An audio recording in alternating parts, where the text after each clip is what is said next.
On the subject. Ooh, how y'all doing? Here comes the Lions, and I'm sure they're pretty dang hungry. That's right. So let's grab a couple things here.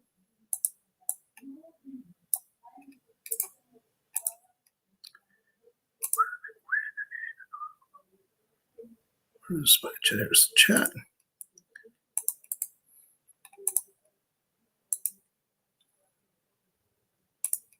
Get you a couple things that'll get you going.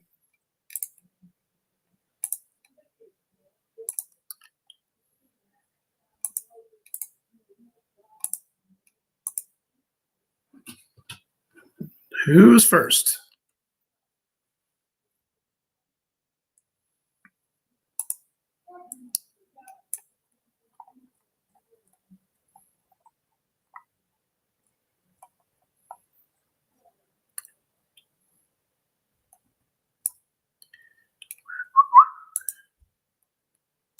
All right. Okay, I think I'm mostly ready. All right. So how's everybody this evening? Hey, Mr. Flanders. Glad to see you. I got Pat here in the house, Miss Terry, also known as Jace's mom. And Miss Shauna is in the house. All right. Hey, Pamela. Nice to have you here. And of course, Mr. Barry's in the house. All right. Well, hey, we're going to go ahead and get this started real quick. And basically, as always, welcome Lions and Oregonians who are truly awake and paying attention. And if you're not awake and paying attention, well, at least you're here so that we can get that ball rolling. My name is Paul Romero. I'm your host and write-in candidate for Oregon governor. We don't give up ever. To which we arrive at all things in time. The truth matters. If something can be destroyed by the truth, then it deserves to be destroyed by the truth. Redemption comes after. Now, Milton Berle is a great comedian, and most of us kind of know who he was. But he once said, I'd rather be a could be if I couldn't be an are. Because a could be is a maybe with the chance of going far. I'd rather be a has been than a might have been by far, because a might have been has never been a has been that once was known as an are. The simple fact, guys, is this. If you're not in the arena, if you're only sitting on the sidelines, you got to change that. And your age really has nothing to do with it. My coaches always tell me it's mind over matter. If you don't mind, it doesn't matter. And that's been a good way of looking at some of these things when we're trying to decide whether to get involved or not. Now, the biggest reason I'm telling you this has to do with the kind of people we need in Oregon to actually run for office. We're already preparing for the next cycle, 2 years. We have a goal of actually having a candidate for every race in this state. Okay? Call it the Constitution, we the people party, whatever you want, but that is the goal. That is the ambition. And in doing this, it's a chance for a 2-year run-up to train and educate and help people realize not only can they do this, but they will do this, right? And Oregon needs better representation by its people, not just by politicians, people that are literally looking at it for long-term career field. We need people to step into the arena to help out and represent the people of their district, Senate district, House district, their counties. This is what we need. So part of the deal was going forward, we'll be looking for people running for county commissioner, city council, mayor. How about that? How about be the mayor of your town for a cycle? Why not? County clerk. It's quite a job, but I'm sure a lot of you can do it. Not to mention all the people you might know that could actually step into that arena. And so part of the deal we're going to do is that we're going to be locating and identifying all the different positions that are there for election, whether they're nonpartisan or partisan, all the above. And in doing that, we're going to get like dates, figure out all that information, have it more readily available for people. And literally, I'm going to use my website, romerofororegon.com, to facilitate that. So as we get people that want to step up into that arena, and here's the kicker. This is the crazy part, right? These people could actually be We the People Party, could be Republicans, could be Democrats, could be non-affiliated voters. Why? Because we need all Oregonians. We're not looking for just the one little group of people that get along. And in the course of us deciding anything for this country, there always should be vigorous conversation. And sometimes it's vigorous arguments. We can't go with this whole idea, well, you're being disruptive, so we don't want to talk to you. You can't talk to us because you're being a bigot. That's it. Yeah, you're a bigot. And let's see, and you tear the mattress tags off your mattresses, and what else? And you jaywalk. Yeah, we can't let that be the norm. Now, something a little public service announcement I want to throw out there. We recently learned that a few political signs in Coos County, ours and others, were picked up by ODOT. Now, these signs were apparently put in locations that were not in accordance with the law. And the other thing I'll warn you is this: is that if you see like the end of a driveway, and you might see a sign up for some other candidate, well, if it's another candidate in the same race that you're posting, say mine, no, you don't put a sign there. Okay, they are obviously representing the person they want elected. Leave it alone. Leave that alone, and do not put my sign there. Go talk to the neighbor across the street and ask if they'd be willing to support me, and let me put a sign in there in front of their house across from that sign. That's what you do. Okay. Now, private property, it's up to the private property owners. So keep that in mind, because the last thing you want is signs being thrown away. Now, when ODOT picks up a sign because a sign was placed in a location that wasn't legal, right, in accordance with county restrictions and laws, and every county is different, by the way. So sometimes you just want to call ODOT and ask them. They will tell you very happily. And first, I want to say also, many thanks to Tom and Shauna Stillion, who purchased and distributed about 100 write-in Palomero for Oregon governor signs. And like I said, easiest place is private property, where people just, hey, yeah, I want to represent him, no problem. Put his sign on my lot, facing lots of traffic. And beyond that, neutral ground, public ground, that's good to go. But there's certain places yes, certain places no. Sometimes it's everywhere, sometimes it's only a few places. But fundamentally, one of the good rules is that wherever you see a lot of political signs in one location, that's generally probably a pretty good location to be able to put things down and not have to worry about them being taken. But if they are missing, you go back and say, hey, it's missing. Check in with ODOT, go retrieve the sign, and get it reposted somewhere where it can be used. That way it's not just destroyed and thrown away, okay? But that's pretty much the best thing to do. But like I said, you definitely can always go back to ODOT and recover any signs, or even check in with them, see if any signs have been returned. If you spot a couple of my signs, guess what? Pick them up. Go stake them out there.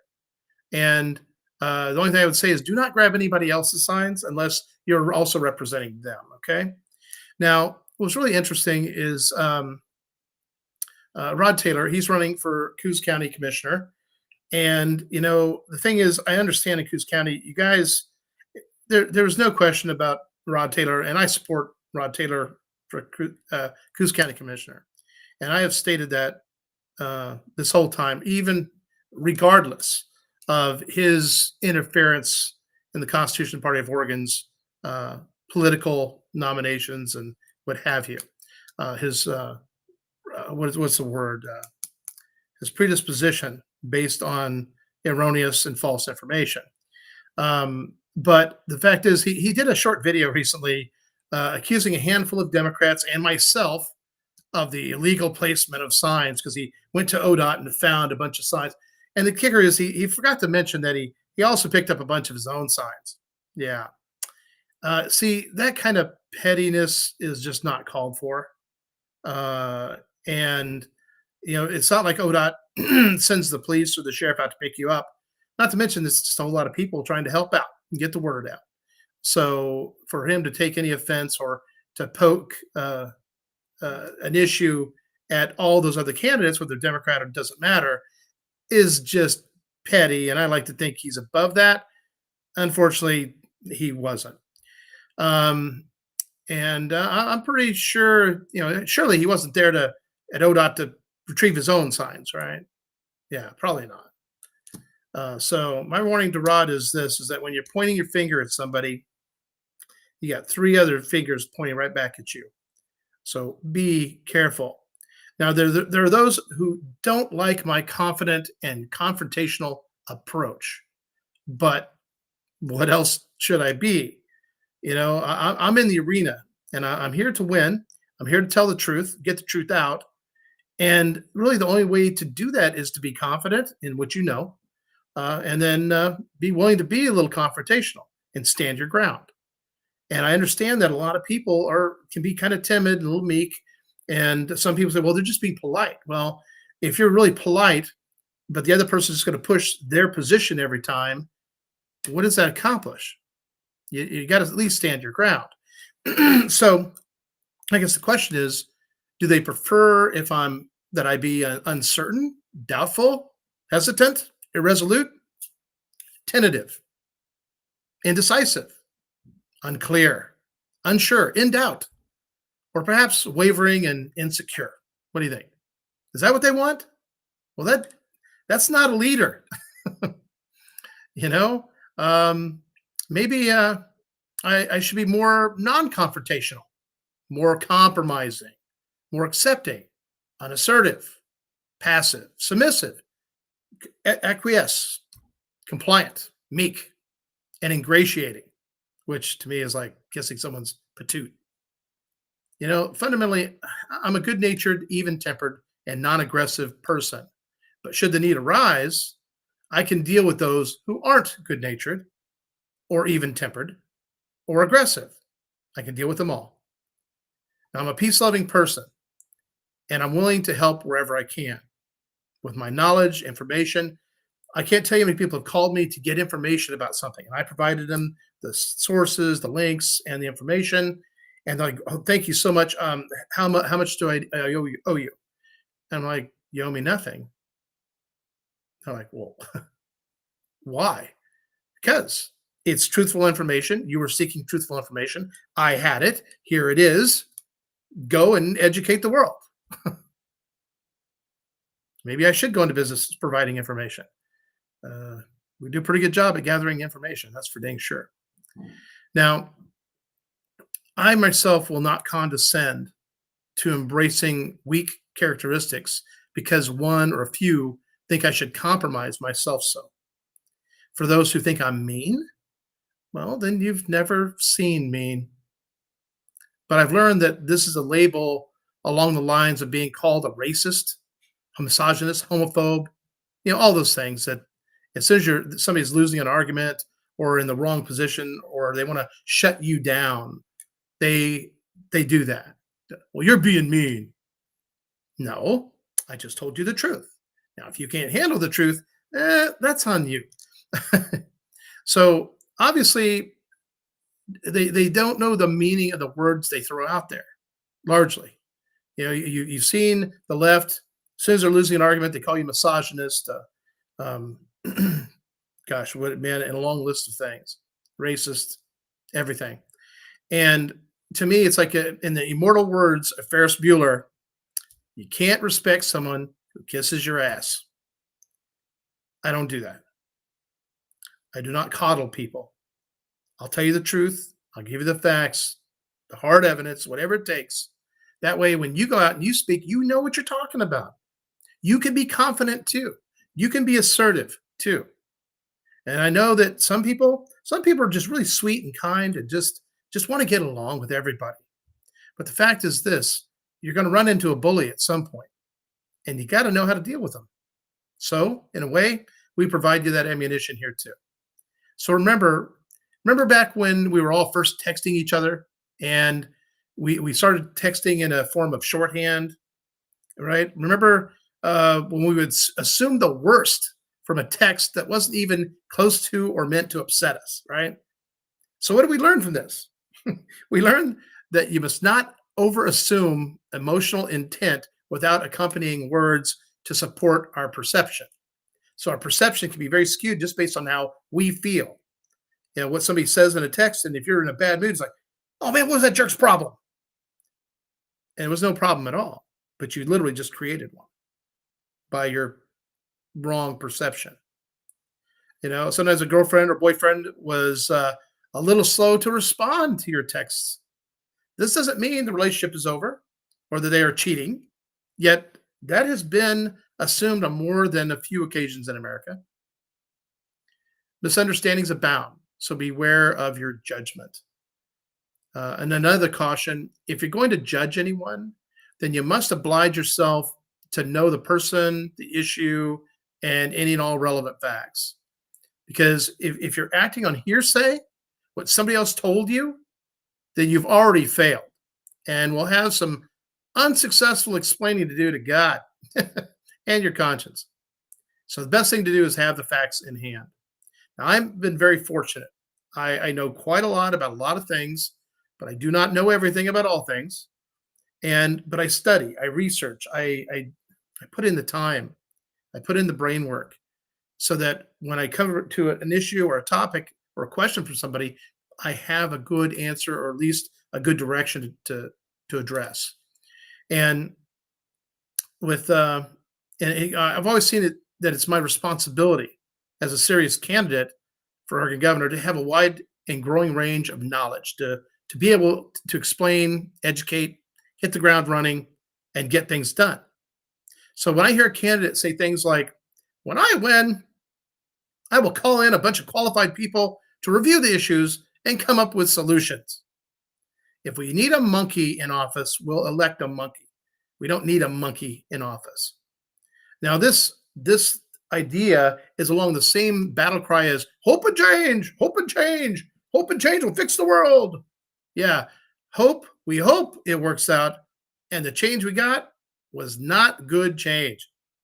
People don't accept a politician that will not define the change they're talking about. It will bite you in the patoot quicker than anything else. And then you're going to have nobody but yourself to blame. So keep that in mind. So if a candidate lacks knowledge of the issues and solutions or directions to seriously address those issues, then they have failed. They failed you as a voter. They failed themselves in their responsibility as a candidate.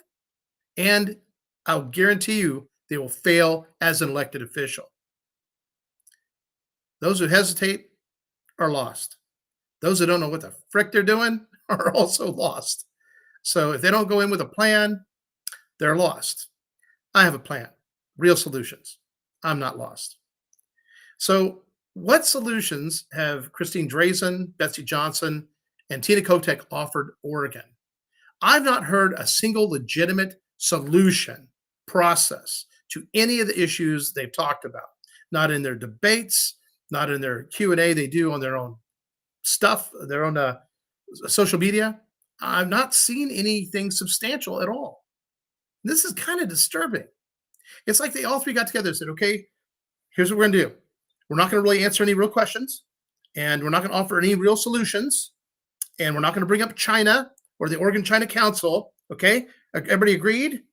Agreed. Okay, great. So that's how the top three people, that's how they're going to behave in the campaign.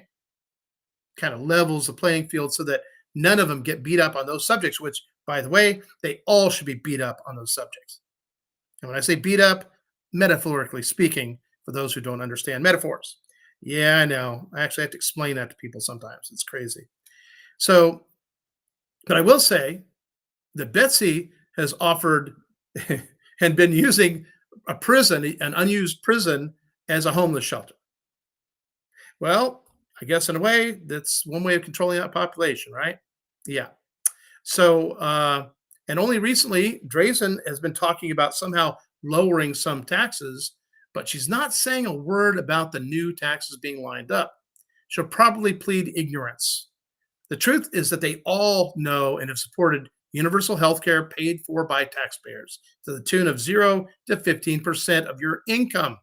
This is an additional income tax. But don't worry, your actual care won't cost anything.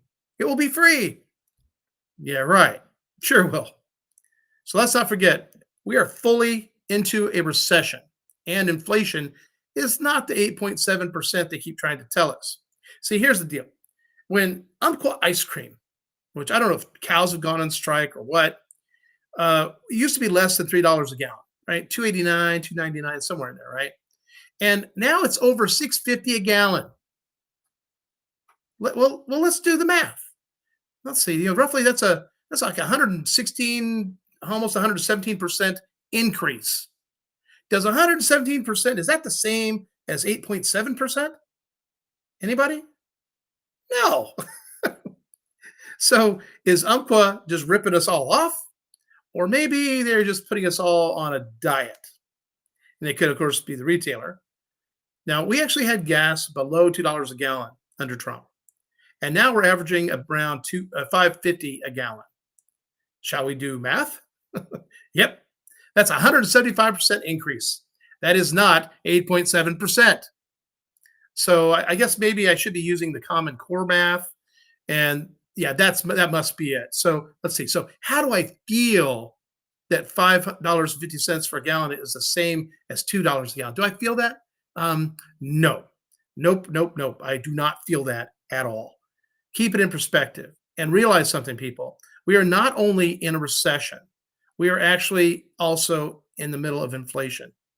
So we have inflation, recession, which basically means we have stagflation. And they keep trying to tell us, oh, no, no, no. There's no real inflation. This is all going to go away. Or no, we're not really in a recession quite yet. No, by traditional standards and measures, we most certainly are in a recession. And when everybody's struggling just to keep groceries in the cupboards, oh, trust me, guys, this is going to get way worse than it already is. So don't let these politicians snow you, lie to you. Uh, it's becoming a bigger and bigger problem. And I would like to say, this way, there we go. Thank you to the gal who was Kira, who actually made her own sign to put in her front yard. Thank you for that. I appreciate it. Okay, so let's get back up here. We'll take questions as we go through. I got other things to cover for you. You guys are going to really like. Let's see. So we got Terry's in the house, and Miss Carol, howdy do, and of course Miss Jennifer in Tillamook. She got her new signs, and she's been putting them up throughout Tillamook County. Thank you so much, Jennifer, and I hope you're getting some good help with that too. Hey, Miss Natalia, and let's see who else we got. Got Eileen from Eugene, Oregon. Oh, she saw me speak at the church. That was the Crossfire Church, and that was really fun. Really nice church, nice people. They had some great questions. I was really, really impressed with them because sometimes they get kind of fluffy and kind of just easy, and they were pretty hard hitting, and I love that. But I'm thankful that you're registered to vote in Oregon too. And like I said, you also have that chance to write me in for governor. And we also have some other candidates for U.S. Senate. Michael Stetler as a write-in. Caleb Abel is a write-in for House District 1. And then Thomas Zoll for Congressional District 4. And 3 of those 4 are actually veterans. And one of them, besides myself, actually 2 of us are actual project managers. So, and that's really the kind of people we need in office, in the legislature, in the governor, you name it. We need real project managers. Hey, Mr. Stephen, good to see you. We got Pamela. Let's see. Yeah, Pastor Aaron. Let me tell you what, I think you do a good job. We need city councilmen. We need county commissioners. And it was so great. I got to meet Mr. David Lovell right here, right? And he's been elected to Lane County Commissioner. Oh, yeah. He starts, his first day will be January 2nd. Now, the great thing about that opportunity of meeting him is he was county commissioner. So how keen are you guys on taking back control of your forests? He said, oh, gosh, I wish we could get that done. I don't really know. I was like, I got your answer. And he's like, you do? I said, yes, I do. I said, it's called the Apache County Resolution. I said, it's a process that you and one other governor, one other county commissioner, only takes 2 of you, that can basically make this happen. And the basic process, and this is kind of simplified, is that one of the county commissioners builds the resolution. And there's examples of this type of resolution. And once he has it, then they schedule 3 different meetings. And then they invite the U.S. Forest Service, the BLM. They publish it in a couple of newspapers for each meeting. And then they have those meetings where people come in, they discuss, they talk, they, whatever complaints, or whatever they want to do.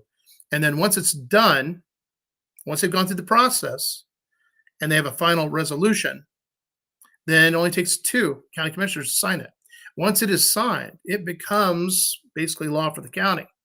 And this is how we get things back to where the property of the U.S. Forest Service, the BLM, all that basically gets put back into the control of the county.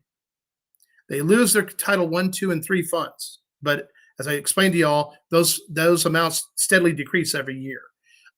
So it's not beneficial to us to keep all that land tied up into nothing, while the federal elements allow it to burn.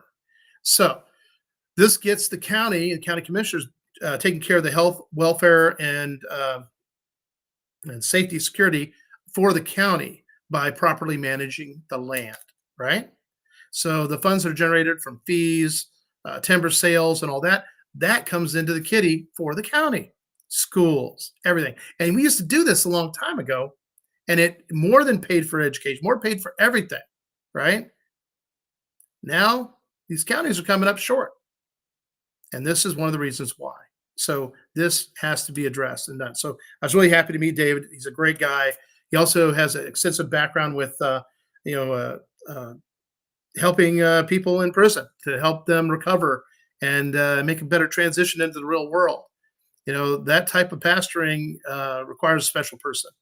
And with his experience, and I've actually talked to him a little bit about this, has given me tremendous insight into that. And I really appreciate that. So if you haven't talked to David Lovell, give him a call. He's in Lane County.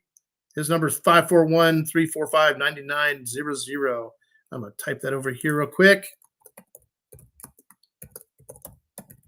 And he loves all. There we go. Let's see, 541-345-9900.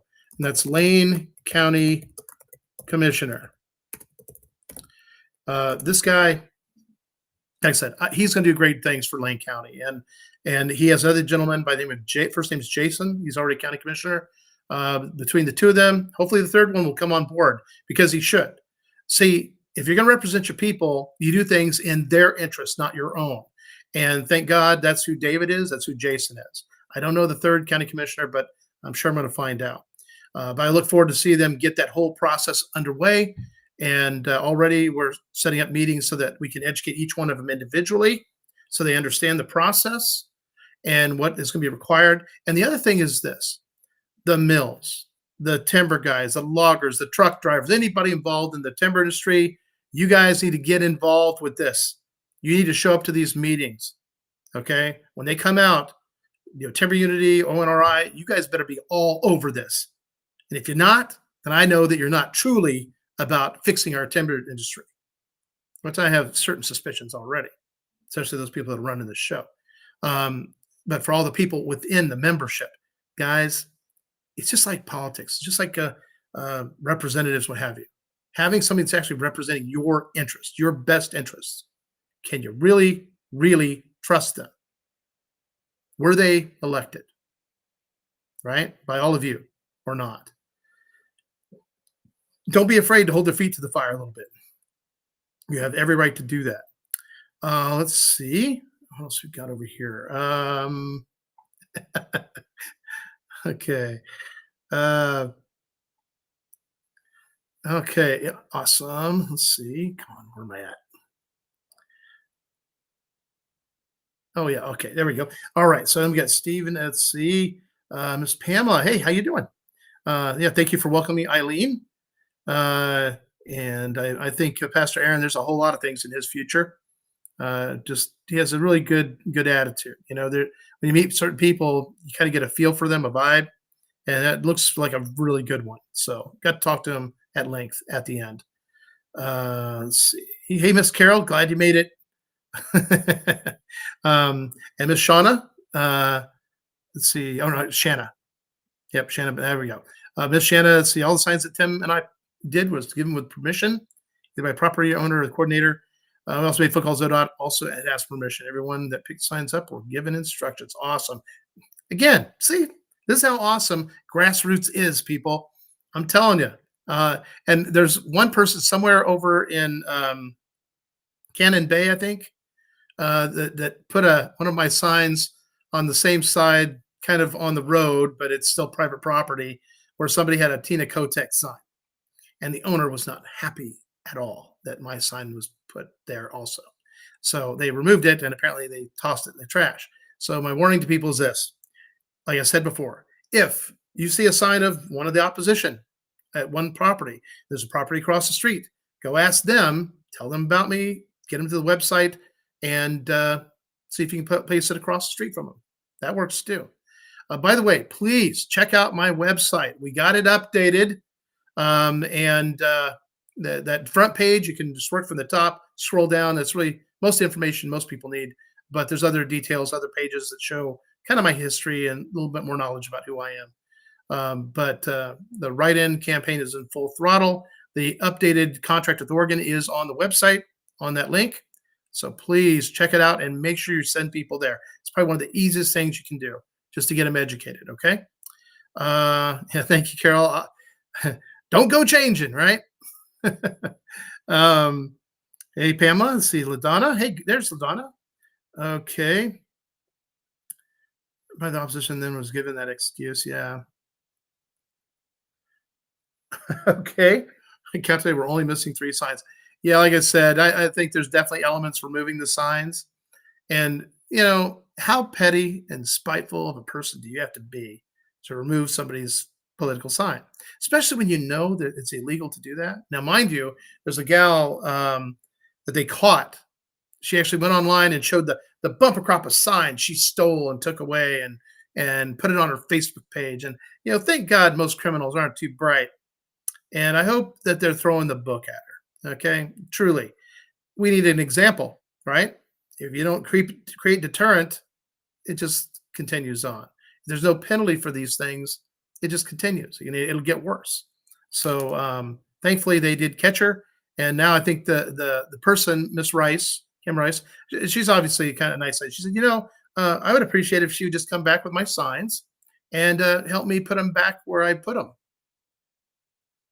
Wow, that would be a pretty good penance, right? A little redemption.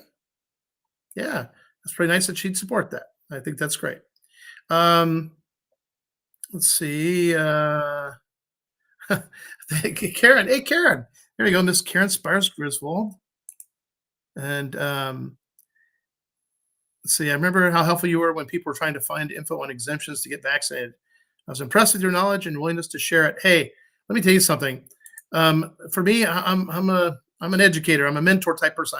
Whatever knowledge I have, I'd be more than happy to share it with anybody. If I could give you a zip copy of my brain experience and knowledge, I would do it. That's just who I am. I've always been that way. Even in the military and advancement for pay grade increase, I worked with all kinds of people around me to help them learn the information. By literally helping other people, you also help yourself. You end up knowing the information that much better. And it's kind of funny when I get up and I'm answering questions about the most things I like to do is I'll keep a note card or a pad or something. And as somebody says something, it'll trigger a memory, and I'll just write a key word. So that if I need to go back to it, I can do that. Go, oh yeah, and then I go into everything else and fill out the picture. So, but otherwise, most everything when I come into a situation and just answer questions, it's totally flat-footed and ready to go. And for some of the people that I interview with, they're always like, "How did you do that?" I mean, you had answers, you had information. It was entertaining. That's always fun too, I think. Um, just kind of be yourself a little. But thank you, Karen, and you're all very welcome. And by the way, that whole thing, the lawfare ammo, that was a team effort. There was a lot of people that involved. We had our initial lawfare ammo that we started, and that was the beginning of it. And then more things got added, and just it grew, and it's helped a lot of people. And one of the people that I helped within the VA system, actually a kind of a military police deal, she's winning, and now she has 3 attorneys representing her, 2 for free, and 1 that's getting paid a little bit, but they'll get paid off the final deal. So, but let me tell you what, she was so detailed in maintaining documentation and everything, and she found the right attorneys, and they went after her. I mean, they really did, and they're going to win this hands down. So here in Oregon, I got to admit, I'm a little disappointed in the the types of lawyers and the lawyers we have available for addressing this type of issue. I guess, in the past, it's not really been a huge problem with this, but it has become a big problem. And I also became aware of that ruling over there in Washington County. And obviously, that judge and the ruling that came out, I'm reading it going, wait a minute. No, they stated that the information was not, they misrepresented it in there. I could tell that. So it's going to definitely be appealed. There's not even a question. So stand by. It's not over till it's over. And that SQL data, that is not proprietary anything to that company. That data is owned by this state and voters, not the company, not Clear Ballot. And I'll tell you one thing, as governor, anybody connected to Dominion, Smartmatic, any of that, they are done. They are out. And then we're going back to the old school method, right? There you go. Precincts, you go in, you show your ID, you sign the ballot, the book. You were there, you got your ballot, you fill out your ballot. They check. You missed a couple here. You want to vote for those or not? Nope, I'm good. Okay, here's your little tear off serial number for your ballot. Have a nice day. That goes into the box. It gets counted. And in this day and age, we should be able to scan them all in so that anybody can go online and enter that serial number and see their ballot and know that it was counted, right? The best part about that system is it also allows anybody else to go back and say, okay, well, we know there were ballot numbers 1 through 2 million. And they can go in there and manually check, right? You don't need to go pay the county clerk for anything. You shouldn't have to do that. Not to mention the fact some of these counties and county clerks are jacking up the rates for that data. You're a voter. You're a taxpayer. All they have to do is supply a thumb drive. They want to charge you a couple bucks for that. Knock yourself out. But that's it. It's like charging people for how many sheets of paper you have to print out for them, right? No different. So unless you're printing out all that data in stacks and reams of paper, no. There's no legitimacy to a couple thousand or 15,000 or anything like that. That to me is a criminal act. That is trying to hide and prevent people from grabbing that information. And it should be public. Because here's the cool thing about the serial numbers. You don't even know who that serial number applies to. So there's your anonymity. But the individual should always be able to check their ballot. And that takes care of that. Low tech is good tech. And we trust it a whole lot better. Emails and chats need to be read as factual and not emotional. Yeah, you're right. There you go, Jojo. Keep emotion out of it unless something's really emotional going on. And everyone can remain calm and discuss whatever it is. That's right. Never assume the worst. It's generally a pretty good rule of thumb. Let's see. Wilson says we have offices full of monkeys already. We don't need any more. We need more people like you, Paul, to be in office. Well, thank you. And my thing is, remember, I tell you, as a leader, your job is not to build followers. Your job as a leader is to build leaders, to educate. Because here's the thing, guys. Do I want to be governor for like ever? No. I have other things I want to do in my life, but I know that in order to do them, to help make Oregon the state that I want to live in the rest of my life, I gotta step up my game and get in there and do something. And right now, some people keep trying to say, maybe you should back up Christine Drazan. She has the best chance to win. And it's like, listen. So right now, you're asking me to compromise myself with all that I know about Christine Drazan and her general lack of a spine. Okay, nice person, too meek, too kind, and she's in a battle with a hornet's nest. Meek and kind is not going to cut it.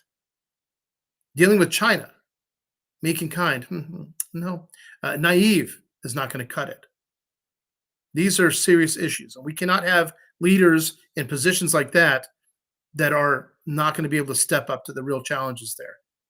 And to me, it's really important. Let's see. Did you see what Cosby's Party Jack put in the video? Yes, I did, Ron. Here's the best part about that. Do you realize that what he did is called libel? That's right. Johnny, tell him what he's won. Jack Brown committed libel in the voter's guide. Gotta love it, right? See, one thing about Jack is he's not nearly as smart as he thinks he is, and the other thing is he's been violating the rights, the voting rights of Constitution Party members from literally the beginning of the party over 20 years ago. Okay, he's not just guilty of the months of see May through July. No, no, no. They're guilty everything before and everything after. That's how messed up it is. And the worst part is that the Secretary of State Elections Division allowed it to continue to propagate. They participated in it. And, you know, yeah, one of the first things I'll do as governor, oh, we're going to go pay the Elections Division a special visit. Oh, yeah. Let me tell you what. Because with the evidence that I have, and I have video evidence of Alma Whalen lying to us, and of Luke Labant, the deputy director there, of violating my civil rights and Michael Stetler's civil rights by not following Oregon law. And we have it on video. Luke Labant, whatever his name is, he's a moron, okay? And the kicker I also found out is that guy, he was over there whispering all the different people at that court case that was in Washington County. So who is Luke Labant, right? Yeah, we're finding out more information about it because you know what? We can't find anything about him. Isn't that interesting? Everybody has a footprint, has a trail. He doesn't. Rather interesting. See, here I'm a little curious about this. You know, all the new things they're building up around the office, all the repairs they're doing, what have you. I wonder where the CIA offices are now located underneath our Capitol. Yeah. Keep that in mind. We'll find out. Let's see. Hey, Karen from LeGrand. The 8.7% isn't going to make up for the price inflation. It'll be okay for a couple months, and then they'll raise prices again. I got news for you. We're going to be seeing that for a while. It's sad. What's funny is when you go into Walmart or something, right? And the shelves are pretty full, but the prices of everything is just shot through the roof, right? And you start to look at people's shopping carts, and there's less and less and less. Last time I went shopping, I spent $306, and I barely top filled a shopping cart. I should have had 2 shopping carts with that kind of money, right? Yeah, no, I know what's going on, and here in Oregon, you know, one of the biggest questions is, you know, what are you going to do about inflation as governor? Well, the truth is, I'm not Congress, so I can't get them to stop spending money. I can work with our Oregon representatives and senators to get them to seriously engage that issue. And if they don't, then I get to talk about them and their failures to the Oregon taxpayer and voters. Okay. And then the other thing that causes inflation is the Fed printing money. And they love to print money because, see, whatever money they print, they get paid 1%. That's right. That's how that works. So, although obviously they take in trillions of dollars themselves because the Fed audit exposed the fact they were missing, what was it, I think over $7 trillion? Yeah, it was missing, unaccounted for. I guess the Fed became their own personal piggy bank. Now, the way I can do something about that here in Oregon is taxes. Put more money back into Oregonians' pocket. Now, with the kicker and the amount of money in the kicker right now that we're all supposed to get back, but see, the legislature and all these people, all these crooks that are in there, they see that money and they're like, ooh, oh, that's lots of money. I could get a bunch of that money from my county and hook up my friends and all kinds of great. Yeah, that's what I need to do. So how do I keep from giving that kicker away back to Oregonians, which is based on, it's an actual law. States they have to. But then they keep massaging it. They keep making little adjustments. Well, we're going to give 60% back. Well, you didn't even have a budget for that other part. So what's the deal? Oh, well, don't worry. We'll find somewhere to spend it. Guys, this is a really big problem. And nobody's holding anybody accountable for it. The legislators in office right now, they all need to go, with the exception of a couple. But those couple need to be screaming this stuff at the top of their lungs. See, when you're in there in the legislature, you aren't just representing your people. you're also exposing what's going bad and wrong within the legislature.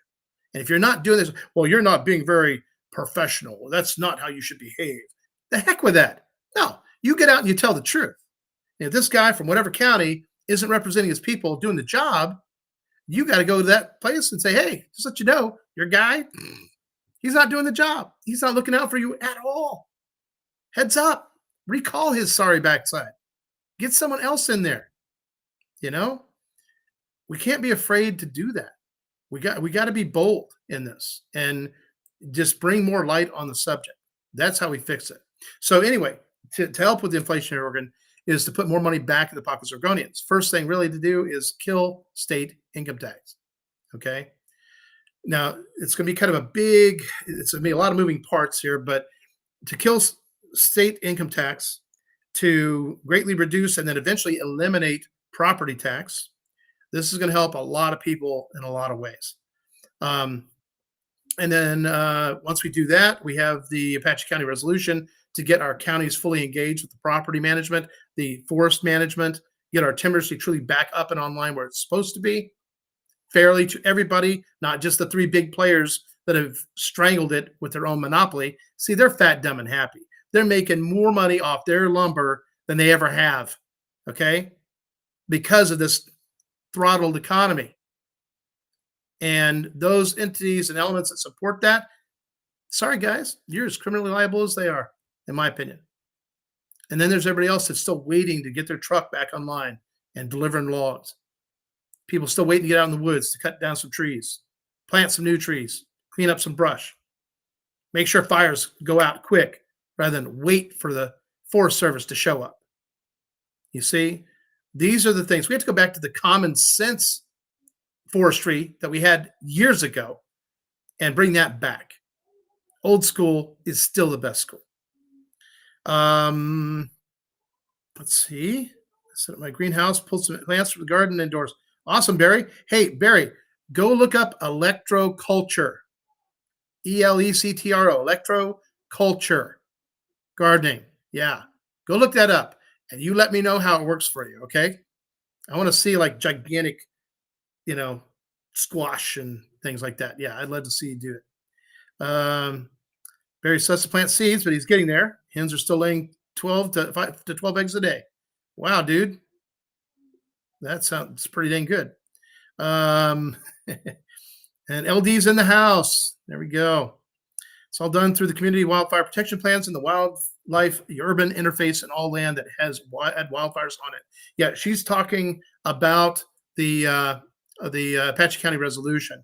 It's really pretty cool is that there's also part of this deal where, all timber within, I guess 1.5 miles of every road, it has to be thinned. It has to be managed. It has to be maintained. And this way, even in a forest fire, roads are still usable through the fire, right? And it's an absolute requirement. And the state can't say no. The governor can't say no. Nobody can say no. Not Oregon Wild, not any of the green groups. None of them. Oh, something else. And this is kind of cool. Okay. So when these county commissioners get this Apache County resolution thing going and it's done, right? Here's what happens. Number one, if you don't have standing, if you weren't at all three meetings, you have no standing. You cannot complain about it. You can't go to court with it. Nothing. You will lose. Number two, for those entities like Oregon Wild, Sierra Club, see, if they try to stop any of the contracts that the county sets up with all these people to go do all this work and the timber sales and all that good stuff, right? If they interfere with that, say let's just say there's 20 guys, 20 different companies that you set up contracts with, and they're off and they're running. But then Oregon Wild and those jerks step into the arena because they pretend to be environmentalists, but they're really not. So they come in and they're going to take all you guys, all the individuals that have those contracts, and they're going to sue them all, right? So here's what happened. Or they're going to stop them. So what happens then is that those individuals can actually sue Oregon Wild.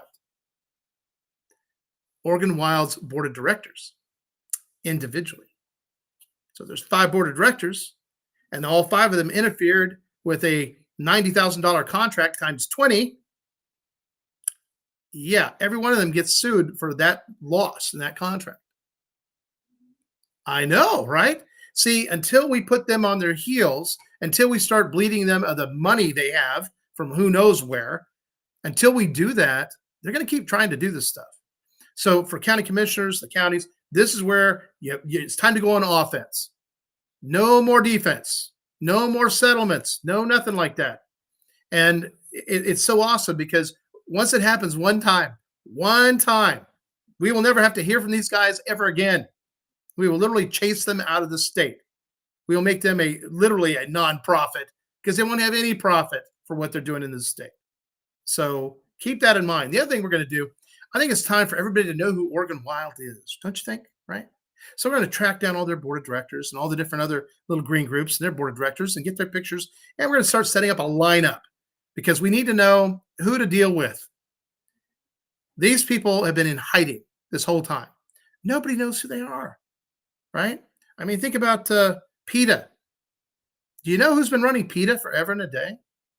Those guys have been making bank. People give entire estates to PETA because they loved their dog who died and all that. But PETA's not doing animals any good, but they are taking your money. That's a fact, Jack. Let's see. What else we got? And by the way, Miss Loma Warden, she is an expert on that whole process with the Apache County Resolution. And she and I will be speaking with different county commissioners one-on-one so that we can kind of get that facilitated and get them set up to have their initial meeting with the main guy and get that ball rolling. So Miss Aldici just got gas, gave the gas attendants some of my business cards because they all wanted one. She has on her car windows, write in Paul Romero for Oregon governor, and everybody's always asking her about it. So, hey, if you got a write in Paul Romero sign stick in your back window or your front window when you're parked, it might be a good possibility there, right? Hey, LaDonna. Yeah, there you go. If you're closer by, I'd help you wash your truck. Let's see. Jackson County, pretty much everyone I talk to has no idea. Hey, Rob, I understand. It's when I had to deal with not being on the ballot, that created the first big problem because, see, I had a bunch of donors kind of waiting in the wings, business owners, things like that, because they wanted to know that I was going to be on the ballot. If they was going to be on the ballot, boom, but it had funds, all the stuff we needed. Instead, that didn't happen. And the people involved in that, the Laura Ma Barker gang, yeah, these are the people that were involved in this. Laura Barker being the first one, and a long list of others, including leadership in the Constitution Party, notably Jack Allen Brown Jr., Roger Shipman, and Robert Bob Ekstrom. And by the way, these guys have all been running this party for a very long time, and they've always pretty much elected themselves. Okay? They were not elected by the members of the party. Members of the party were never given that opportunity. Just like members of the party were never given the opportunity to nominate their candidates for any general election in any year. Okay? That's what they're actually guilty of. Does that sound very constitutional to you? Yeah, no, I didn't think so. So, but again, Rob, it's a matter of people in the counties. This is going to be grassroots, and we're trying to get some commercials going. We're trying to get the funding for that. We have things ready to go, but we just have to get funds in. That's all. And you never know what can happen between now and then. Oh man, Trump sign stolen off your property. So, a game camera comes in handy. Let me tell you what, and make sure it can pick up some license plates. Pamela says, what's the question here? Would you weigh in now or another show on what Russia and China might be doing, moving warships closer to the West Coast? Okay. I was in the U.S. Navy, and the one thing I can tell you is this. One of our aircraft carrier battle groups can pretty much travel anywhere in the globe within 24 hours and run sustained combat exercises for a very long time. Okay. That's just one carrier battle group. In the Atlantic or the Pacific, there's pretty much access to 4+ aircraft carrier battle groups. We don't lack for bullets or missiles or anything like that, or technology, drones. We do have the Space Force They have some pretty cool things up there. Let me tell you what, from the rods of God to what I like to call lights out. And so I'm really not too worried about anything off our coast. However, like I said, I think China's been trying to soften up the West Coast because I think they got their eyes on it. And remember this, with the Oregon China Council, all our legislators, all our candidates for governor, all our, except for me, um, our governor, they're all in cahoots with the Oregon China Council. They support China. China's been literally invading our state by buying up farms, ranches, rental properties, water rights. This has been going on.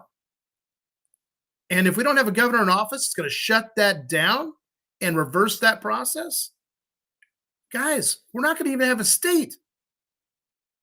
China's already putting in their own police stations in certain cities. New York for one, Chicago for another, right?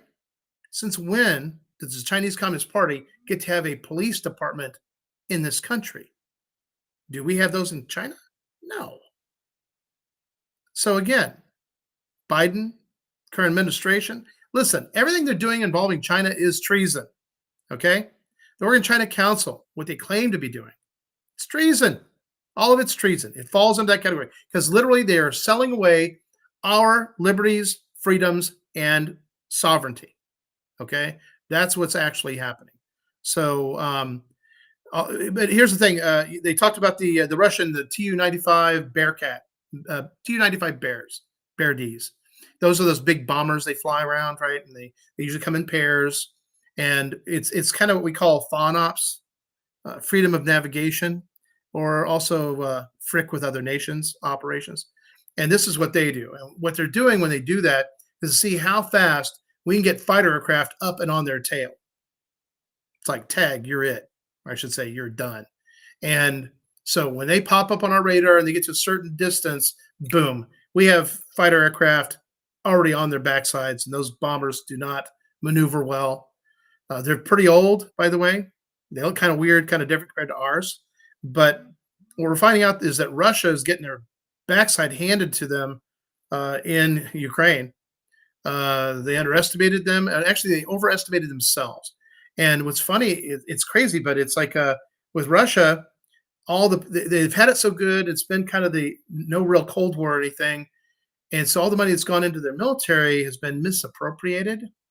So they didn't really replace all the tanks or all the jeeps or half tracks like they're supposed to. They didn't buy all the ammunition and missiles like they're supposed to. They bought their villas in France and in Italy and their yachts.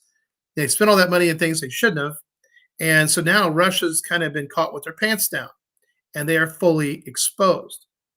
So with minimal assistance to Ukraine and Ukrainian ingenuity and a couple things that are pretty, I got to admit, it's very clever what they did.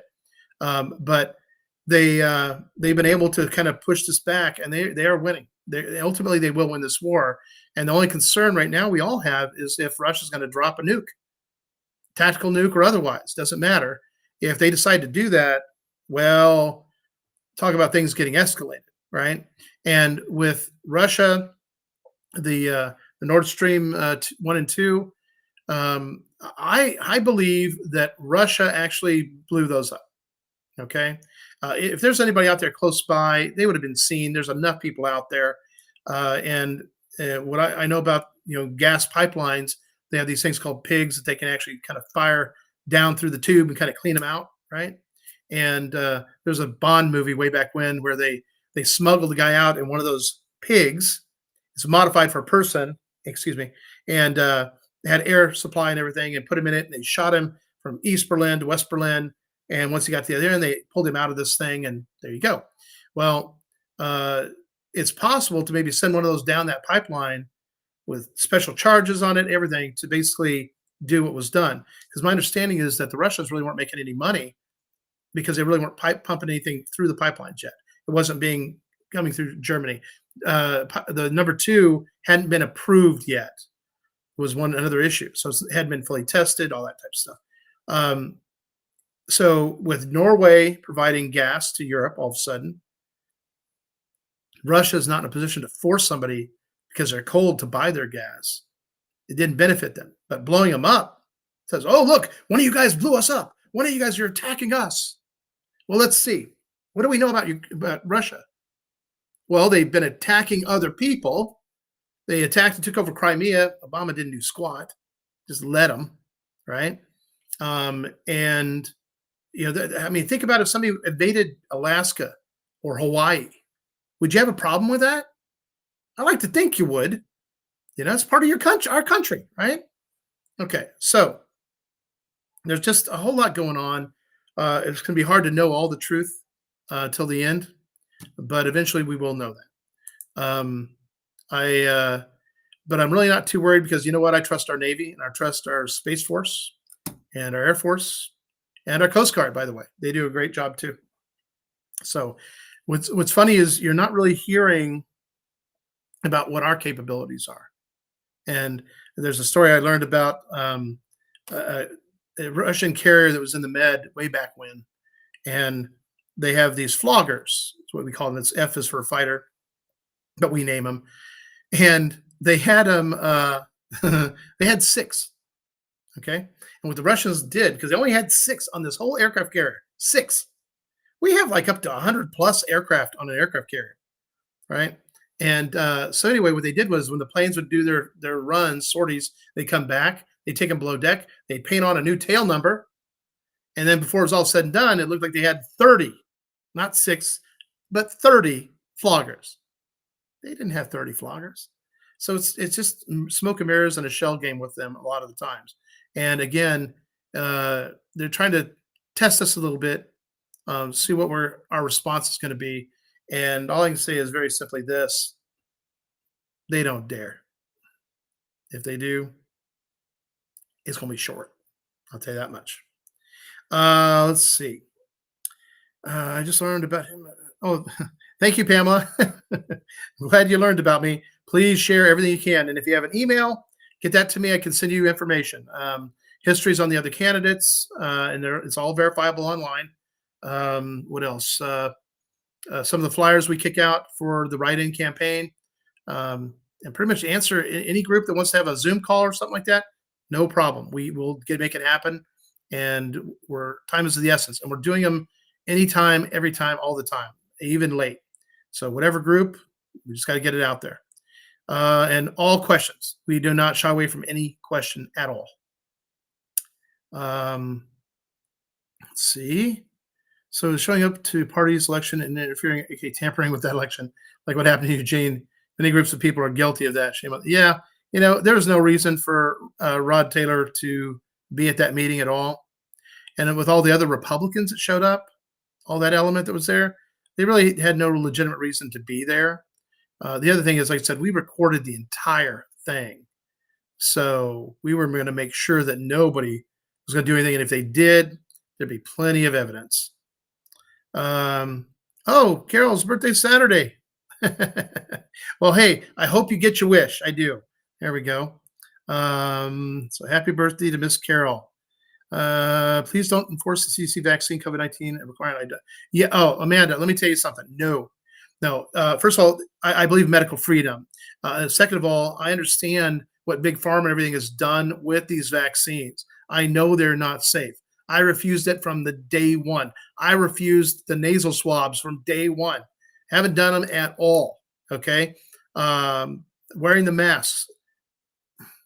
For the last 2.5 years, I've been around talking to all kinds of Oregonians, meeting them, shaking their hands, giving people hugs, all that stuff. And guess what?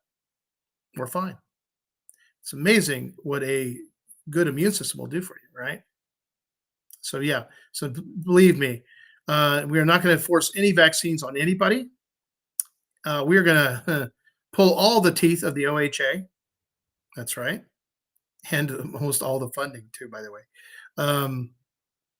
And to me, what's funny is they're looking for all these substitute teachers right now, right?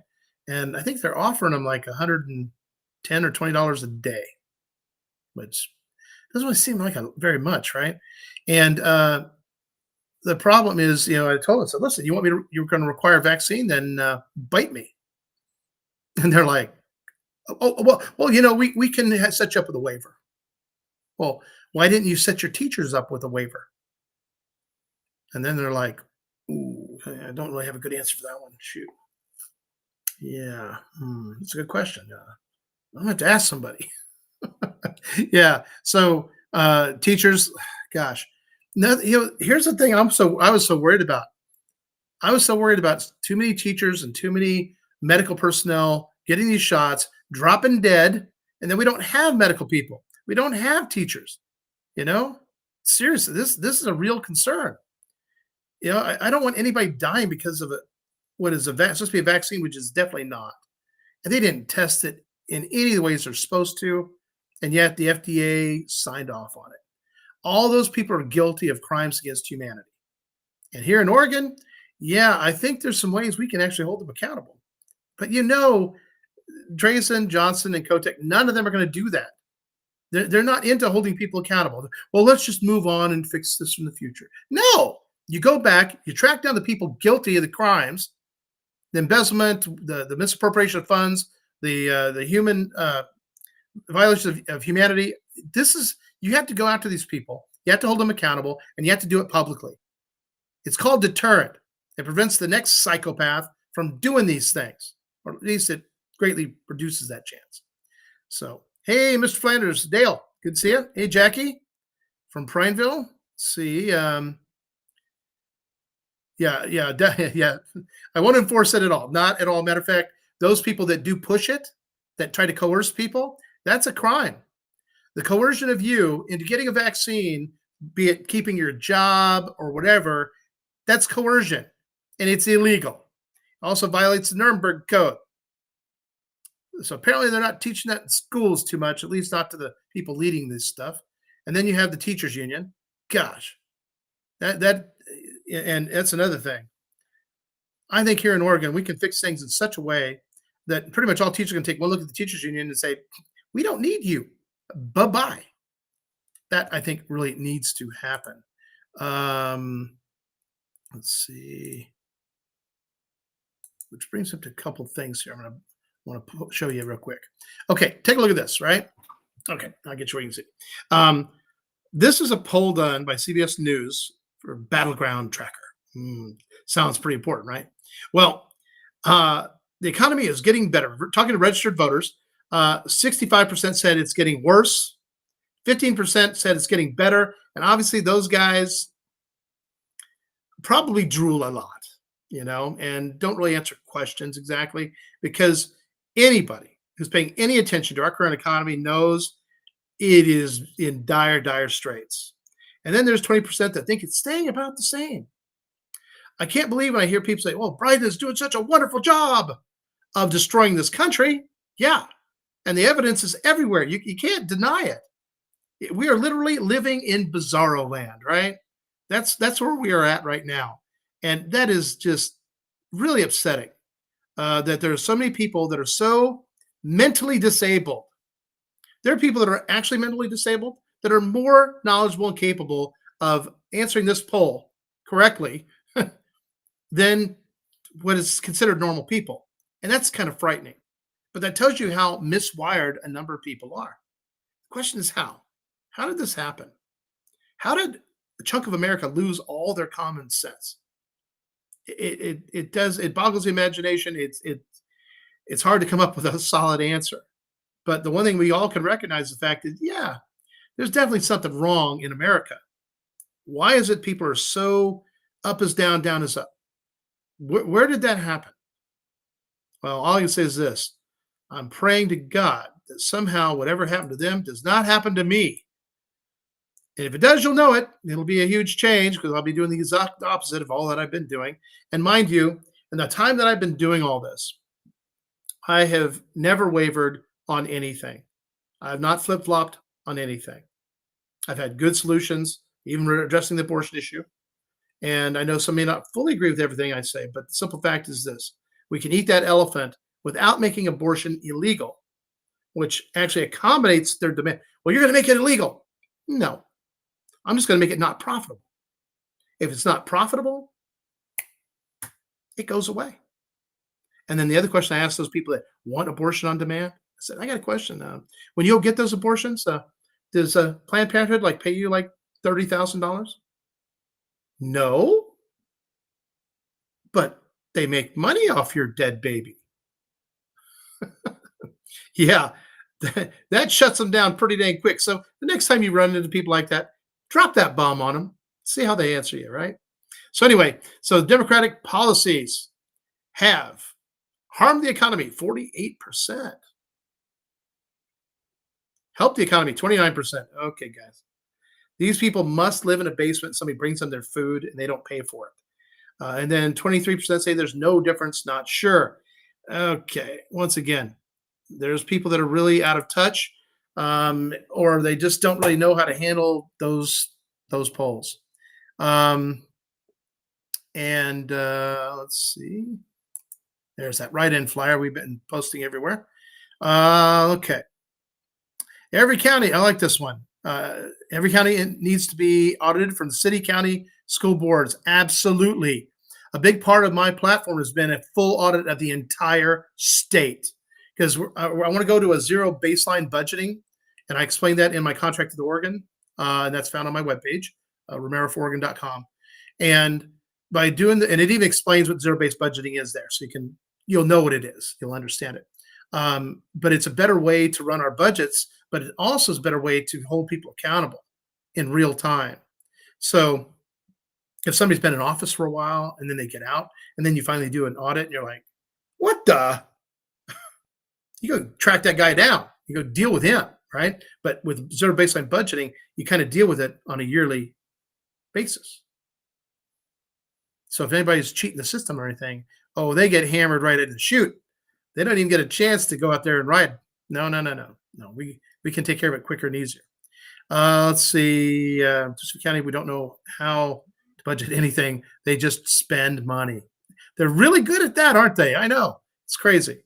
And LD does have flyers. If you need some, you can private message her, and she'll send the files so you can just print them at your leisure, that type of thing. Let's see. Mr. Dollarhide, he's in the house. All right. Hey, Benton. See, how come every commercial you hear for all the other governor candidates talk about how bad the other candidates are and never talk about what they will do for Oregon? Because they don't want to tell you what they're going to do for Oregon. If you knew that, you wouldn't vote for them. This is awesome. I appreciate you for talking about what you're willing to do for Oregon. You should do a commercial telling all the positive things you're willing to do. Believe me, Dollarhide, if I had the funds, I'd be all over it. I mean, we know we're looking at $5 to $10 grand for just billboards in Portland, Salem, and Eugene. Okay, and that would cover them for basically about a month. Yeah, it needs to happen. But again, they sidelined me for funds with what they'd done. And for small businesses, people that could have funded this campaign a bit, shame on you, really. But yeah, we have a couple short commercials, 30-second commercials. We can do them into 1 minute, voiceover with photographs and stuff like that. But yeah, we can definitely do that. And it's amazing what you can say in a minute. Yeah. Hey, Webby, good to see you, buddy. Let's see, that's right, 3.5 miles. Okay, that's right. Thank you for that correction, Loma. That actual urban growth boundary is 3.5 miles on either side of a highway or road or dirt road or gravel road. Yeah, must be fully managed. That means thinned out, cleaned out, the whole 9 yards. Do you realize just how many trees that would be? That's a lot of trees. And in the county, all your roads, interstates, highways, dirt roads, gravel roads, whatever, everything. So there's a way to get this done, but at least 2 county commissioners got to go along in each county. All right, let's see. Hey, great. Thanks for being here, Pamela. Yeah, we're getting close to the end. If you're local, have a few more car magnets you can have. There you go. Thank you, Shanna. I got a Shauna and a Shanna. I got to keep these straight. Let's see. Hey, Dina, glad you made it. And Dean, he received his property taxes. Oh, no, that's not good. 3% plus increase. And by the way, one of the things that the Drazen and them are not telling you about is that they're trying to run a bill through our legislature that the governor is going to sign that's going to literally eliminate the cap on property tax. See, there was a 5% cap. They can't increase your property tax, but they did a little end around where they assigned 3% increase in your property value. So your property tax rate didn't go up, but the amount you're appraised increased that amount. Okay. It's a sneaky, slimy way of doing things. And by the way, Republicans were in on it too. Sorry, just the truth. So then, now they're trying to remove that cap. They don't have to worry about that 3% property increase, but they may keep it anyway. And if they do and increase your property taxes, ladies and gentlemen, if you're retired on a controlled income, they're going to be taking your property. They are literally creating the conditions to take your property faster. And then who's going to end up with your property? Let's see. Probably China.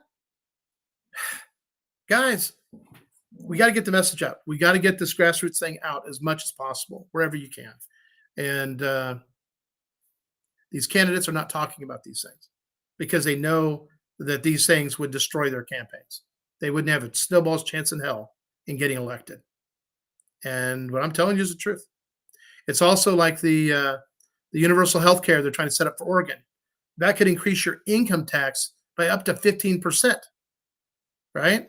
And then, but of course, as I said, oh, don't worry, but all your care will be free. You want to pay for nothing. Yeah, right. We saw how Obamacare worked in the state.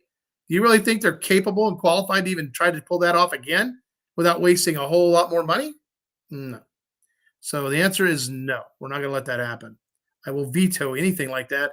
And if they do pass it before I get in, yes, we will be appealing that or repealing that, and we'll do it based on all of you. Yeah, we got the TikTok videos. So we do have a lot of videos. Also, if you look at the very top of the chat, I had 2 links. One of them is rockfin.com, Rogue Splice's channel. And there's a bunch of different videos in there that you definitely want to check out. He covers information about Pfizer, Big Pharma, donations to all these candidates. Some people have a hard time trying to find that information. He found it all, recorded it, put it to a nice little 2-minute video or so. And yeah. How much to run commercials through Oregon until the election? We're probably looking at about $20, $25, $30,000. And that really depends on where it's going to be, time slots, things like that. The big earthquake. Well, Amanda, let me tell you about the big earthquake. If it actually happens here in Oregon, it's going to be rough. It's going to be hard on everybody. We don't have a militia in place for the state guard. So we're going to have to rely on National Guard, which takes time. We're going to have to help ourselves, but the state doesn't really have any emergency things set up that way. FEMA will be waiting on, of course. So here in Oregon, we have to be able to kind of take care of things ourselves. We have to have that certain amount of independence. We do not have that. But that is actually part of my platform, is to create these things so that we do have a way so that if there is a catastrophe of some kind, earthquake, volcano, flood, massive hailstorm, which happened up in Wallowa, that we have elements to basically dive in and overcome it quickly and help people. And in accordance with what Kate Brown said, well, nobody died, so you don't need any help. Yeah, that's what she told them. Yeah. Yes, Lorelei, we always keep the faith. Never give up, never surrender. That's the other guy's problem. Let's see, Miss Carol said she watched Monkey Works today. She's never seen so many military craft up on our West Coast. Listen, guys, we have ways of taking out their ships. I'm not even worried. Not at all. So don't worry. Be happy. If China or Russia wants to pull that trigger, it will be the last trigger they ever pull.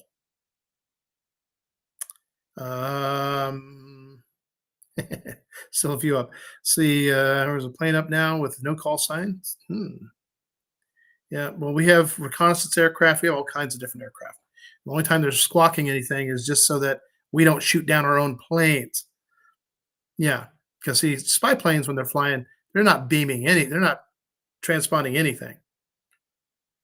Which reminds me of a story. Of the time the U.S. Navy shot down a Air Force reconnaissance aircraft. Yeah. And when the guys got shot down by accident because it was like blue and gold operations, and F-14 comes up behind him, and he recognizes the Air Force plane, no big deal, but they're in this training operations thing, and he basically says, doing simulated missile firing because they're in simulations for blue and gold deal, and fire, mayday, mayday, mayday, missiles away, missiles away. Well, the computer figured that because there was that other aircraft, the Air Force plane, wasn't squawking, "Oh, I'm an Air Force recon plane coming back into safe airspace." They didn't turn that on. So the computer in the F-14 said, "Oh, this must be real. Okay, real missile, not fake missile for the blue and gold operations." And shot him down. And our helo scooped him out of the water so fast they barely got wet, And in the debriefing, the admiral was there, and he says, "I have some good news and some bad news. The good news is it wasn't really your fault. The bad news is we shot you down." Let me tell you what, you've never seen any pilots look so relieved in their life, and then everybody else in that room was all just, that was a close one, but these things happen.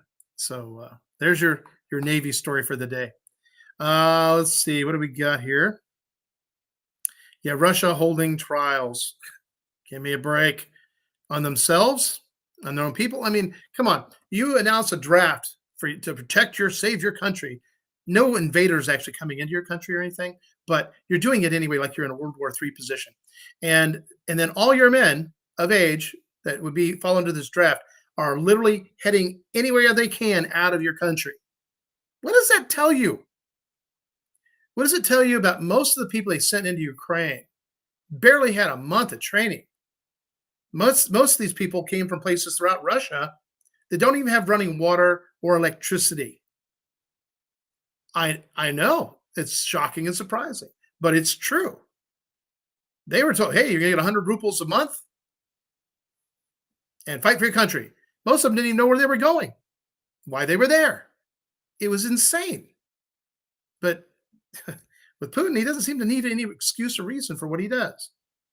And whatever he tells you, the first 3 or 4 or 5 things he tells you as to why, pretty much you can't trust until finally it's so bad, and then they're begging for aid from the West. So I guess when we see Putin asking us for money, that's probably going to mark the end of it. So stand by. Hopefully that's sooner than later. And listen, guys, I will not deny the fact that there's corrupt politicians in Ukraine, just like here in America. I will not debate the fact that there's been money laundering going on in Ukraine, all kinds of elements, and in America too. I will not debate the fact that there could be, well, I should say, I don't understand how the Wuhan biolab in China that was given billions of dollars a year for one lab, and yet the 52 million that was spent in Ukraine for their laboratories, where they get lab work done, when Obama was a senator. Wait a minute. 59 million one time way back when to cover all this time, yet Wuhan gets billions of dollars every year. A real legitimate biolab that we know that's where the whole COVID mess came from, right? So come on, guys, that scale is grossly tipped. It doesn't make any dang sense. It's just an excuse. I'm not buying it for a second. And with Russia, well, we have all the evidence. Really? Where is it? Show it to us. Should be pretty easy, right? Yeah. So very simply this, guys, and the question I ask people is that, okay, so if America has corrupt politicians and corrupt government, which we have big time right now, and we have money laundering going on for both the federal government and stock trading, yeah, where they get to use inside information, all these other things we have in this country. So here's my question. Which country out there? Oh, by the way, we also have Nazis. Yeah, I know, it's crazy. We have skinheads. Yep. They're here in America too. Yeah. So what country gets to invade us to take out the Nazis that are here in America? Anybody? Anybody got an answer? What country gets to attack us? gets to come over here and launch a cruise missile into your apartment building? The answer is nobody. It's the same answer for Ukraine. It doesn't matter what corruption's there. There's corruption in Russia. There's corruption in Italy, France. Pick the country. It's everywhere. Somalia. Come on. Do you realize we actually give money to Palestine? Palestine, right? Okay. And the Palestinians. And you know what that money gets used for? You're going to love this. All the terrorists that have been attacking us and got killed in the line of duty. Yeah, right. Well, they basically committed to a contract to pay their families.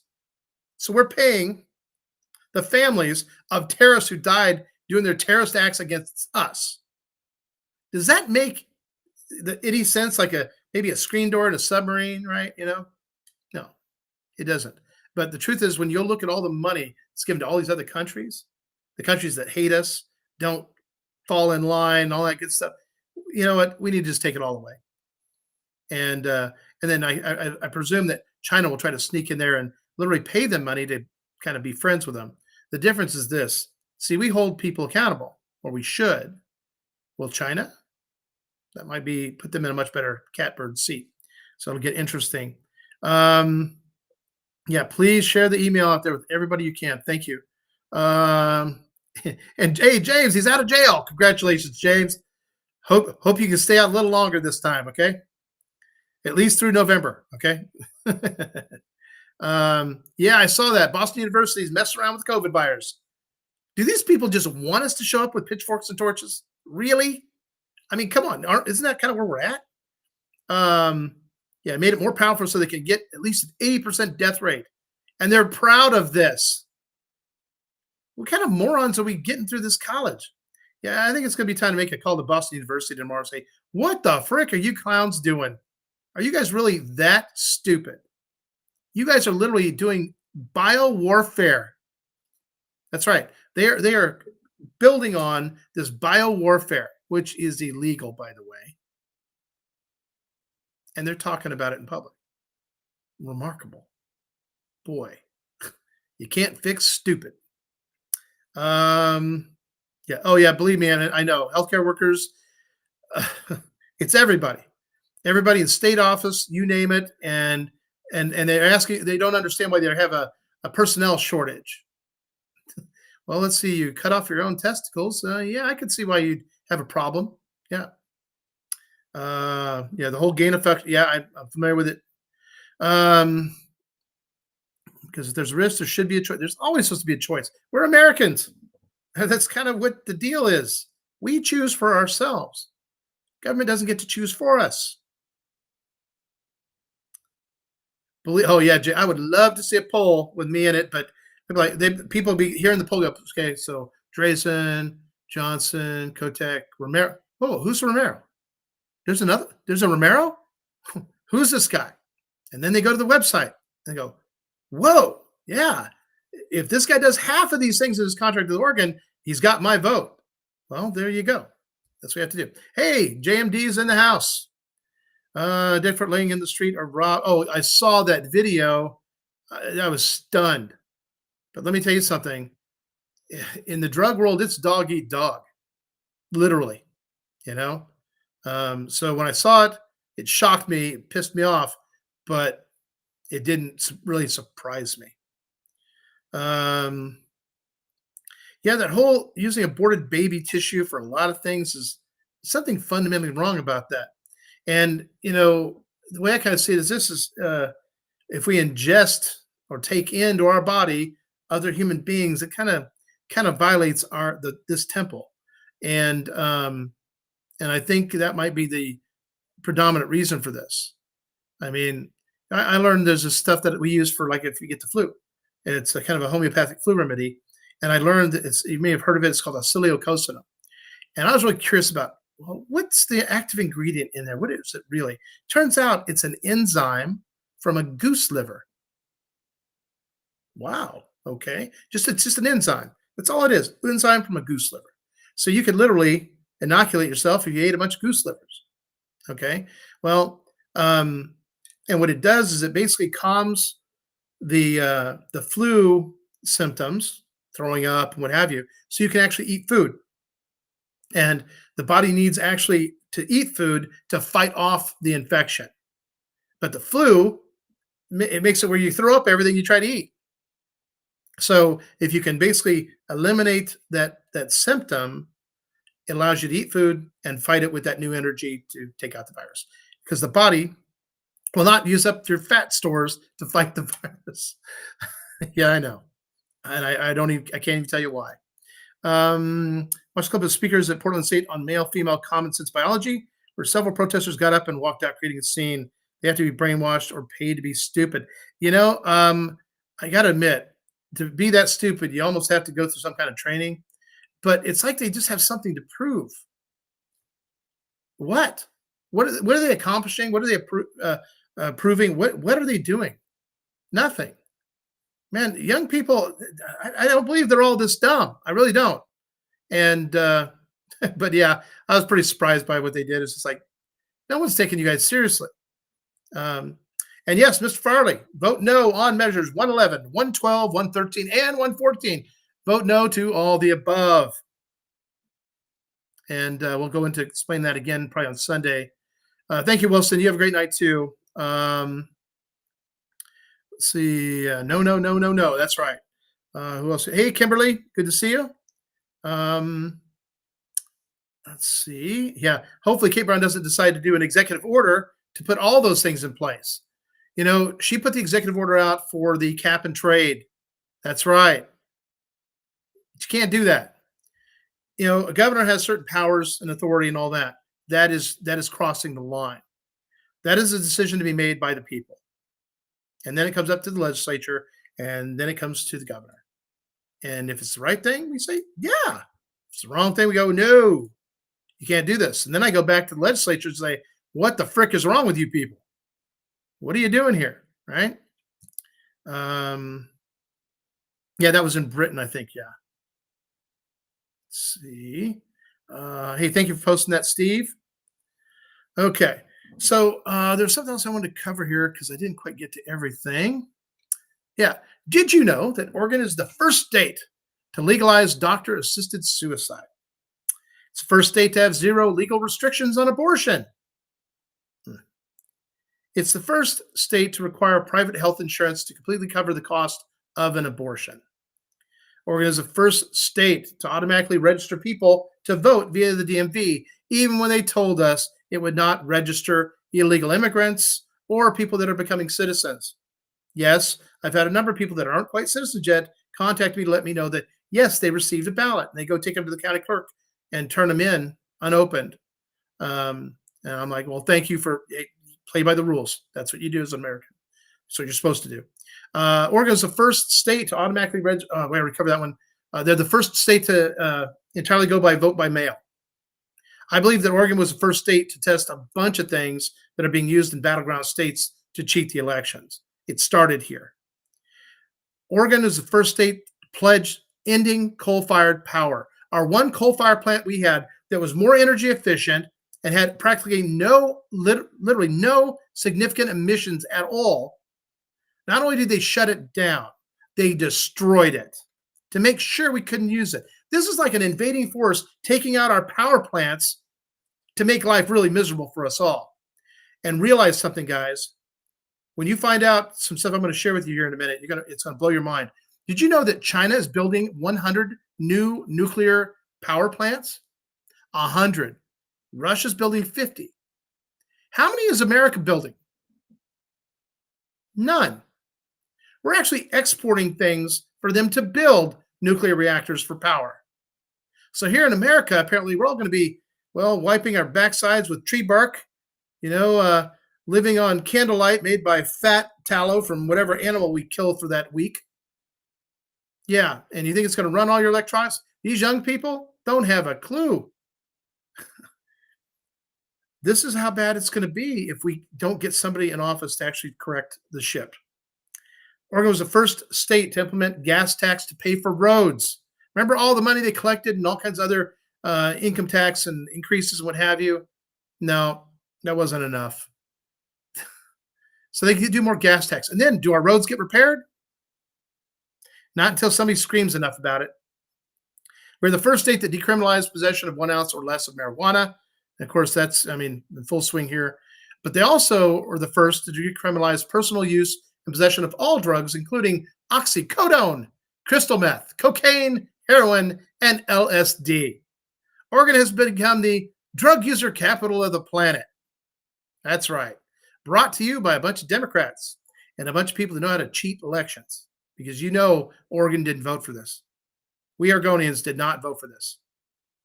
We see the fact is, since they did that, the amount of overdoses have doubled. Oh yeah, they did a great job. They're also the first state to officially recognize Portland, Rose City, as Antifa first in the United States of America. That's right. You didn't know that one, did you? Ah. They're also the first ones to legalize, recognize third gender and non-binary, because apparently people don't understand basic biology, basic science. No matter what they say, there's still only two genders. And if somebody wants to feel better, they can pretend to be a palm tree. I don't care. But I'm not going to address you as Mr. Tree, unless Tree happens to be your actual last name, or Mr. Palm. Yeah. So this is where I kind of want to get into this. Now, South Korea is actually Oregon's fourth largest market for our exported goods, right? And I was like, well, what goods are they talking about? So I went in to look into some of this stuff, and I found out that significant drops in transport and travel due to coronavirus drove American exports in 2020 down 15.7% to the lowest level since 2010. Now, according to Commerce Department data released February 2021, the pandemic threw a big monkey wrench into supply chains while flattening demand, all in the midst of significant tariffs imposed by the United States on China and the European Union. What's funny is I don't remember hearing about all these increased tariffs on China and the European Union. Have you? Did I just miss it? So the trade gap grew from $576 billion in 2019 to $679 billion in 2020. Yeah. So meanwhile, China is reestablished its standing as the top U.S. trade partner after being third in 2019 behind Mexico and Canada. Now, American exports grew 18.7% in 2021, okay, to 2.5 trillion after the coronavirus pandemic drove exports in 2020 to the lowest level since 2010. Now, this is all according to the Commerce Department. Now, the pandemic threw another monkey wrench into supply chains while flattening demand, all in the midst of significant tariffs again. Well, the trade gap grew again. Now, remember before, that trade gap was at 679 billion, right? So now 679 all the way up to $861 billion trade gap between our exports and imports. In other words, we don't export nearly as much as being imported. Yeah, we have every right to throw some serious tariffs and taxes because those countries are not allowing us to send more imports, send more of our exports to other places. They're not taking in as much as they're dishing out. So Canada has become the top U.S. trade partner. They were third after China and Mexico in 2020. Now, what's interesting I found was this. China's exports is about 10.6 billion. Okay. And their biggest exports, electric machinery, sound equipment, TV equipment, parts. And then, by the way, nuclear reactors, boilers, machinery, vehicles. We're talking about a lot of exports to China. And then we go into, let's see, the second one is Canada. Largest exports, vehicles, wooden articles of wood, wood charcoal, nuclear reactors, boilers, machinery. That's interesting. And then we have, let's see, number 3. Oh, come on, where did we go? Just had it here. Oh, man, I missed it. Source imports. Okay. Oh, shoot, I missed the actual title on that one. Anyway, but it didn't really have any of the nuclear power. I'm actually getting into the whole nuclear thing. And then we have South Korea. Again, nuclear reactors, boilers, machinery. Huh. And number 5, nuclear reactors, boilers, machinery. That's Israel. So everybody in the world has been basically importing a lot of equipment from us.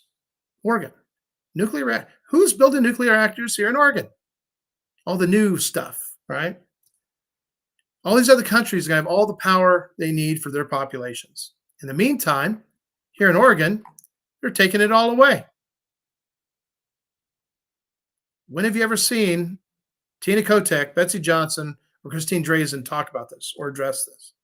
None of them will talk or mention China. None of them will talk or mention the Oregon-China Council. They just won't. They're all guilty of it. And it's important for all of us to kind of figure that out and then start asking questions. So please spread the word. Talk to people. It's the least we can do. I want an educated public. I want an educated voter. You know all the truth. You know the details. You know the plans. You know the issues. And that's where I went to get all the issues. I already had a pretty good beat on them, but you still talk to people. And then new things pop up you didn't know about. Fish hatcheries. The fact that we're sending all that stuff to China. So China's going to grow all our fish. But our fish hatcheries here sit dead and dying. Why is that? How does that help Oregon? How does that help Oregonians? It doesn't. The Oregon-China Council is supposed to be a bridge to kind of equalize our participation and benefits and all that. It's a nonprofit. Supposedly everybody there is volunteers. Go look at the people that are on the board of directors. Go look at the people that run it and tell me you're okay with it. So anyway, folks, let me see if I can't address any last questions that might be here. I think all candidates, absolutely. Whoever's sponsoring you, see, all I'd have to do is just have like one thing on my collar here to say Oregonians. That would be it. Yes, I did see about the census miscalculation on the population for a number of states that should be getting more representatives in the House of Representatives and those that should be getting less. Predominantly, red got the short end of the stick. Yep, quite familiar. Did you expect anything less? No? That tells you just how, and here's something else about the Census Bureau, guys. Usually this thing ramps up every 10 years, right? I'm still getting email and promotion. Oh, look at this, isn't this great? They're like trying to sell me on things about the population and different groups and minorities and all this. I'm like, what is this? Seriously, are we paying somebody to generate this crap and send it out? Okay, no, we need to shut that down. Yeah, it is pretty crazy, LaDonna. Water covered pothole broke my car's front. Oh man. Whew, yeah, well, there's basic repairs that have to be made, and I still understand why it is that we used to be able to get all kinds of things built really quick, really fast, and right, and now we can't. So we have more better technology, but we're not using it. We don't know how to use it. Maybe we gave it away. I don't know. I would love to have that conversation with somebody over in ODOT. Somebody's doing the repairs on these roads. Let's see, you would cross an ocean to fight for democracy, won't cross the street to vote. I'll tell you what, JMD, you're right. But the thing is, they're disenfranchised. They just feel like there's nobody there that's going to actually go to work for them. I felt that way too. That's literally one of the things that got me into this. I couldn't trust anybody else to do the right thing. I trust myself to, and I also trust all the people around me to make sure I stay that way. But the good news for me, I don't need their help. It's just who I am and my nature. All right, guys. Well, hey, Pat, thank you all for being here. Thanks for sticking around. We'll have a show on Sunday. We'll get into it and probably a little bit more entertainment. But either way, spread the word. Get me your email through an instant message. We'll send you all kinds of stuff you can share with everybody you know and just help us get the word out. See, we can still win this. We actually can. 34.4% of non-affiliated voters, all voters are non-affiliated voters. And we've been targeting them, talking to them, trying to let them know, because a lot of times they're just not going to vote. They don't have a dog in the fight, but actually they do right here. So if you know your NAV people, If you want to make some phone calls, I will send you the list, the database thing we have for each. Basically, doing by congressional district. Once you go to the congressional district, you can look up your county, anybody you might want to call, and anybody has a number, you can call them. They have an address and they're close by. Go say hello. Give them a flyer. Let them know where they can find my contract with Oregon on the website. That's the best thing we all can do. Okay. So anyway, again, thank you guys all. You have no idea what you guys mean to me. And one day we're gonna have a celebration in this state, and it'll be a day that we all remember the rest of our lives. All right, in a good way. Okay. So in the meantime,